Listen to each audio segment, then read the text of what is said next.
Manu Ginobili was utterly fearless. As a basketball player, the word swashbuckling comes to mind.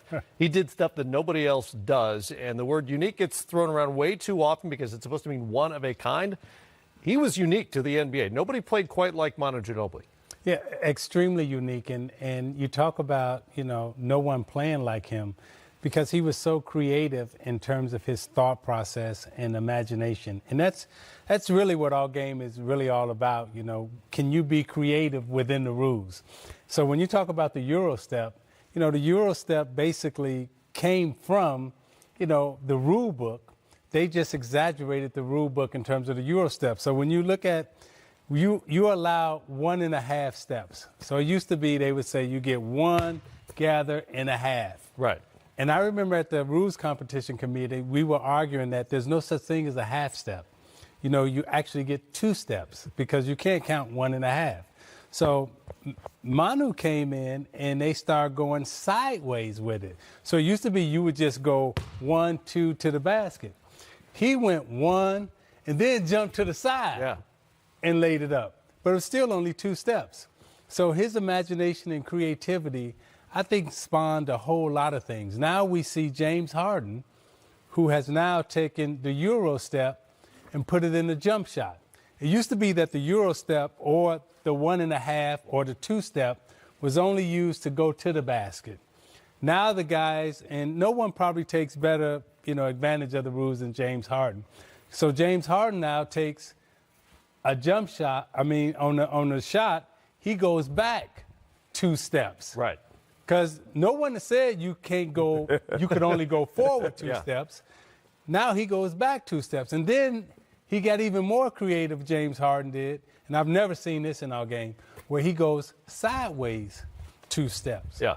So I don't know what, at the end of the season, how the competition committee is going to vote or rule on this, but the 1.5 or 2 steps was only supposed to be used going towards the rim. However, these guys are so creative, they go sideways with it, now they go backwards. Because it's not written that way. It's not written that way. You go any direction you want to. Now you see guys like Luka Doncic coming into the league, who's not necessarily Euro-stepping. He's doing the hard move where he does the step back 6 feet behind so him. How much influence did Ginobili, and we should mention Sharunas Marshall-Lonis, who came in long before Ginobili. Probably the first NBA player that we can recall who really brought the Euro step to the NBA. Yeah. It was Ginobili who popularized it in the NBA. But I think Manu put it on the big stage, being on that Spurs team. The first one started that I saw, he and Sarunas going sideways. We would just always go one way. I remember seeing Manu at the World Championships in 2002 in Indianapolis. And it was the first time a lot of us had gotten to see him play in a competition. And the way he could do it in the flow of traffic, stunning. And it's because he can finish with either hand, and he can curve it and flick it up off the backboard in all these different directions. It just gives him so much more to his game than the average player.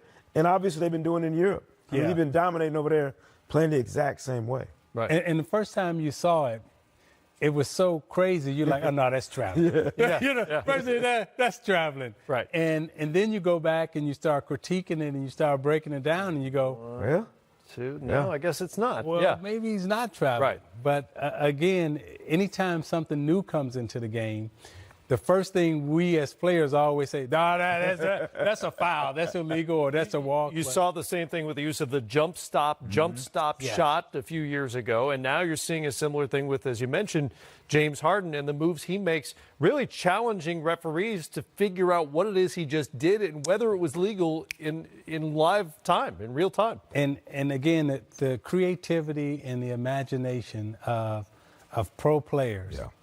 And coaches, by the way, but mainly the players, you'll say, okay, here's the rule book.